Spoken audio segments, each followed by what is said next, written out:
Welcome to the Verdin Sports Show. I'm your host, Jacob Verdin. Hope everybody's having a good Wednesday. Start this off. Shout out King James. Last night, Lakers, Mavericks, good victory. Pelicans got their dub as well. NBA basketball, we're heating up. Just had to open it up with that salary cap conversation. Everybody wants to know about the NIL implications, revenue sharing. What's going to be, the outlook, the lay of the land with the new laws being passed, with all the new moves being made. Is it going to be good? Is it going to be bad? Is it going to be worthless? We'll break it all down. The future of NIL, what have you. Got an LSU recruiting update for you, and we'll give you a baseball and women's basketball update as well.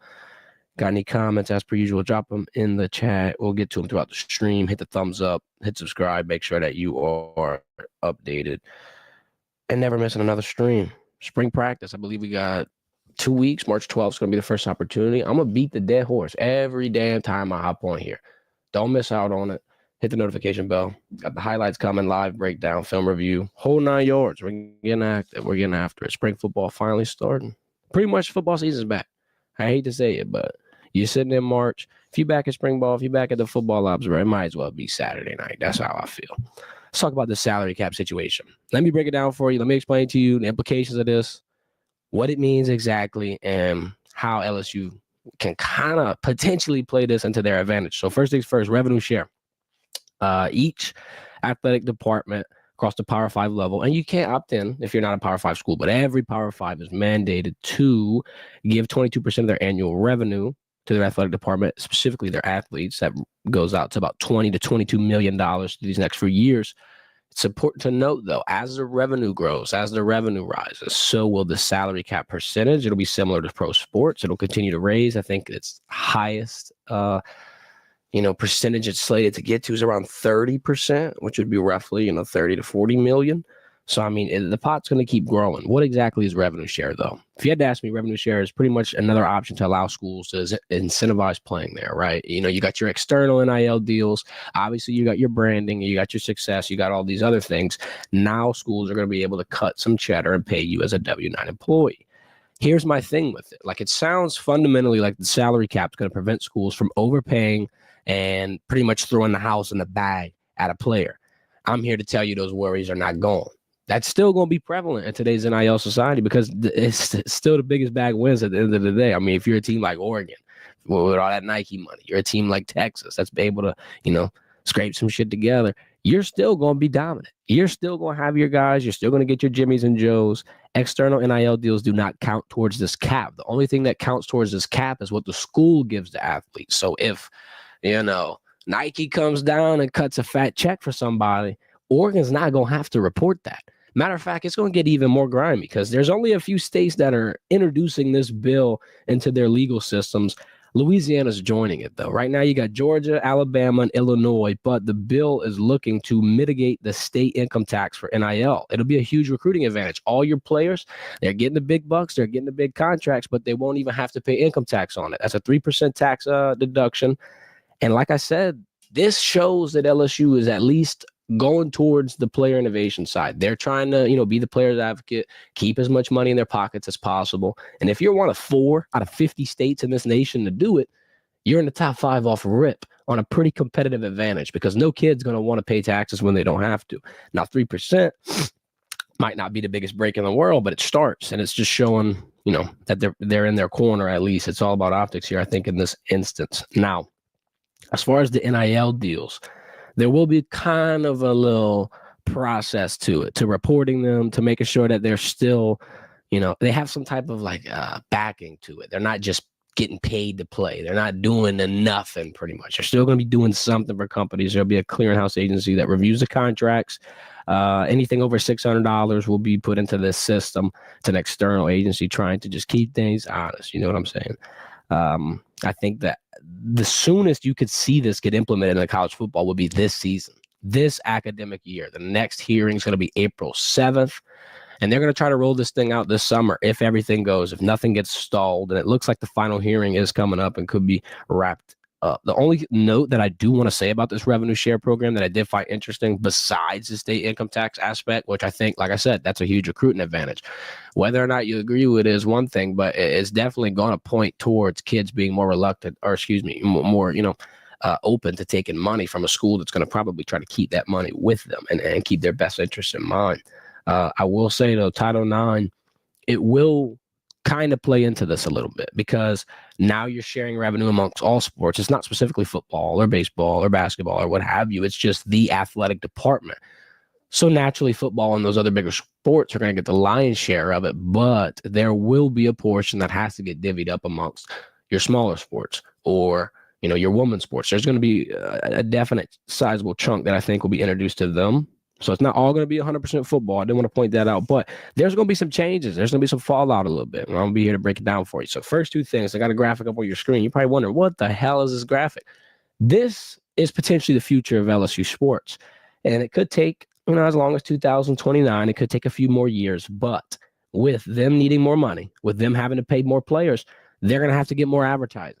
They're going to have to start selling that real estate that is so coveted. When you're a big brand like this, everybody's got eyes on you and everybody remembers the purple and gold, Death Valley, the gold and purple end zones. They remember these trademarks of this university. And now brands can kind of attach themselves to it, at least in the future. Right now, it's still illegal per NCAA regulations. But the minute that gets lifted, there's going to be a few schools, LSU included, that are already going to have all the work done.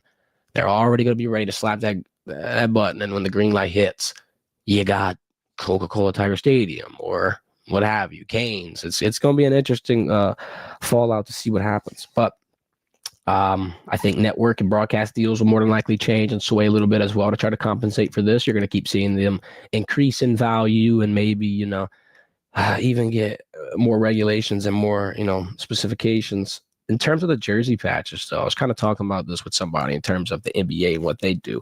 It's roughly $5 million that the NBA gives. If you ask me, I think that the college football viewership and just overall excitement surrounding that sport, it clears the NBA. Now you're talking in a situation where you could make almost $10 million on this damn thing. And I mean, college baseball is not going to be that big, but for college football, this could really shatter the framework of advertising and all of this stuff. I do want to point out another thing. I mean, you got that beautiful Nike check on the jersey, and they've been pretty innovative with LSU going forward. But in June next year, June 2026, that Nike apparel deal with LSU is ending. It's expiring. And I'm not saying that they're not going to renew or they're not going to be interested, but I do have a sneaking suspicion that the biggest bag will continue to win.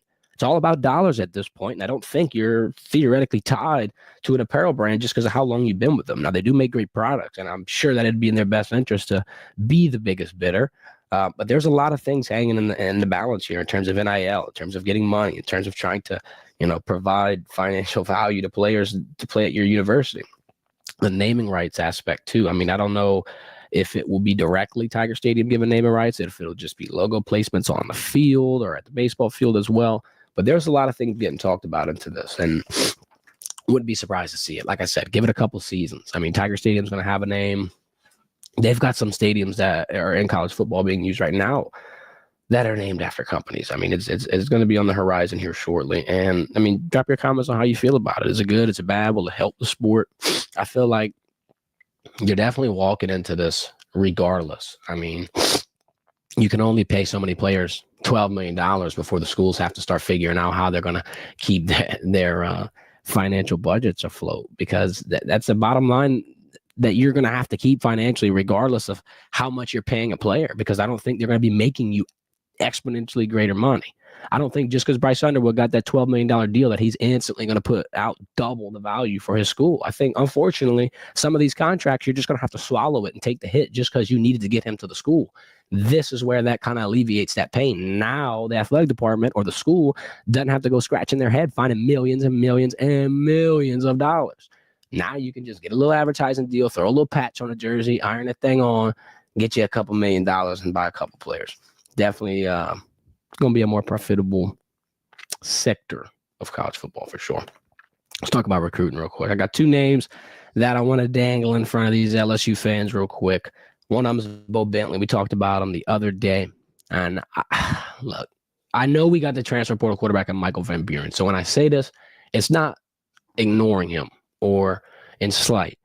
But you just can't go back-to-back recruiting cycles without getting a scholarship quarterback, without getting a guy that you have scouted, that you have, set the hook in the water for, and inevitably reel them in. You got to get maybe not even a big name, but a top 15 quarterback in Bo Bentley. I think that's enough. I think that does its due diligence, and I think that mitigates a lot of issues that you could have going forward, hypothetically, if it was just Colin Hurley and Michael Van Buren going forward after the season when Nussmeier leaves.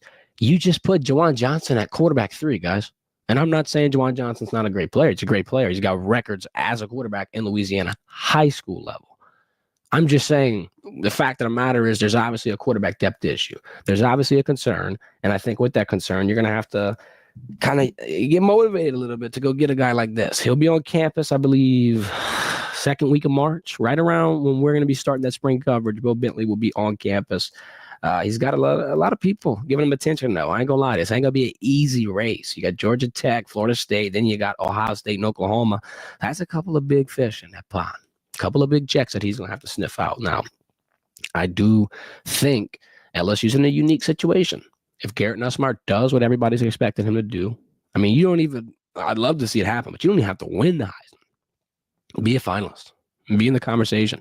Be a top 5 pick. And you definitely make LSU look like quarterback you. And you definitely get a lot of people to make a tough decision. Because the purple and gold have been putting out dogs. Nussmeier follows in line. I think this quarterback spot is a destination. The man on the left, if you haven't heard him before, his name's Zion Ely from Maryland, number 1 player in the 2026 class. He's an edge rusher, but he's supposedly committed to the hometown Maryland Terrapins. And I kind of wanted to talk about this for a second, because I don't buy it. I think everything in recruiting right now is leverage. I think it's all business, and I think it all comes down to some way, somehow, getting the biggest bag, getting the biggest bidder, getting a blank check, and getting to the destination that inevitably will probably give you the most for your value. Maybe not the most in terms of potential or growing or just opportunity, but value in terms of bread and monetary gain, which right now is the main deciding factor for some of these recruits.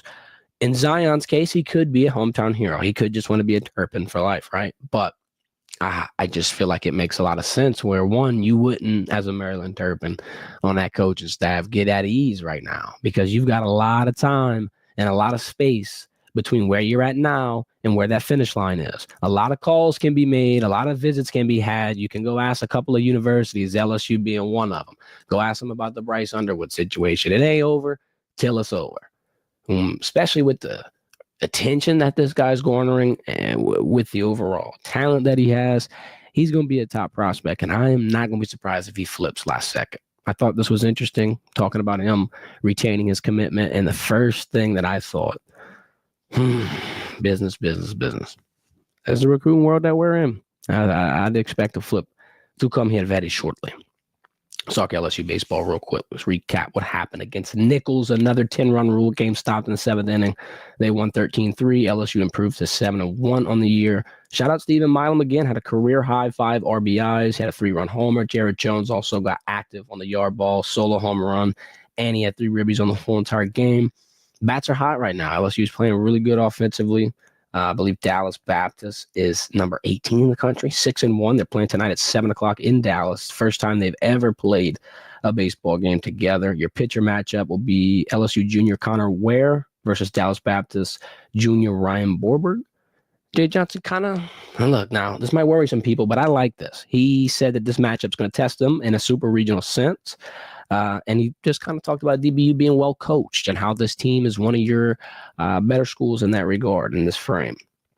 Talked about the RPI going up, helping them in this NCAA tournament setting. And this is also LSU's first road game this season. Nichols' game got canceled, obviously. You're going to get a test. They're not in the box no more. They got to go through a different routine. They got to go a little bit of a different element. I think it's going to be good for them, though.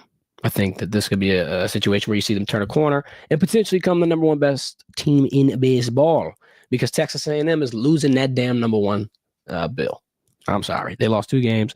Lost to Texas State 7-3 yesterday. Had an insane 3rd inning for Texas State. And then A&M also lost to Cal Poly on Sunday 2-3. That number 1 seed's coming down. And if LSU can grab it, I think they're in a good enough spot, especially comparatively to last year, where they could potentially take this one around with it. Let's flash back to what we talked about with our guy John Eads. Shout out John. it's a pretty good prediction. Talking about them, talking about Omaha, talking about just the overall depth that this team has and how they answered a lot of questions from last season. People were scratching their heads, and Jay Johnson, he took note, and he relocked and reloaded this offseason and put together what he felt was his best recruiting class, and it's translating. It's an exciting season, and I think that LSU baseball hopefully can continue it tonight. Like I said, it will be at 6 p.m. or 7 p.m. Dallas Baptist in Dallas on the road. First time to get to see the Tigers out of the box. Switch it to women's basketball. Another road game for them as well. Thursday at Alabama. Alabama's number 20. Game will be at 8 p.m. That is tomorrow. Both teams, though, high-scoring offense. I don't know. LSU I think they got the upper edge. They're 6 in scoring. They got about 85 points per game. They've been able to kind of put it together, but I've been getting a little worried on the energy level as you head toward that March Madness wall. I've been getting a little worried, and Alabama's not a team you can slack against. They can shoot, and they can shoot that rock really damn good. Behind the arc, 39%. That's third in the country. And LSU's not bad. They're shooting 33%, but you ain't no third in the country in 3 balls. Alabama can get hot and get hot quick. They're not necessarily a streaky team. I think they are pretty consistent. I mean, I think LSU's big aspect on how they're going to win this, how they're going to control this, it's all about the glass. It's all about the rebounds. It's all about when they miss their 3 balls, don't let them get a second chance opportunity. Don't let them swing it around the arc and find an open shooter. You're second in the country in boards. You got Anissa Morrow, who can damn near grab you 20. Flage last game grabbed you 13. Utilize that size and keep the ball, slow it down, keep the ball on your side. Seeding update. Nothing's changed. In line for a second seed as well. You haven't lost yet. If you do lose, I think a 3 seed is your minimum. And around the NCAA, only second to UCLA in their region of the bracket. The Spokane won. Tennessee's in that bracket as well. But shout out the SEC. You got 10 teams on the women's basketball side that can make the NCAA tournament. That's a hell of a lot of competition. SEC keeps getting better and better and better. If you look at the SEC baseball standings, or not even the SEC baseball, just the baseball standings, top 25, you almost got double-digit SEC teams in there too. Just means more. Biggest conference out there. Appreciate everybody for tuning in. We're going to go ahead and get out of here. Hit a thumbs up. Be live Friday at 9 a.m. Don't miss it. Hit the subscribe button. Hit the notification bell. And get notified every time we go live. Monday, Wednesday, Friday, 9 a.m. This has been the Verdin Verdict. Y'all have a good rest of your day.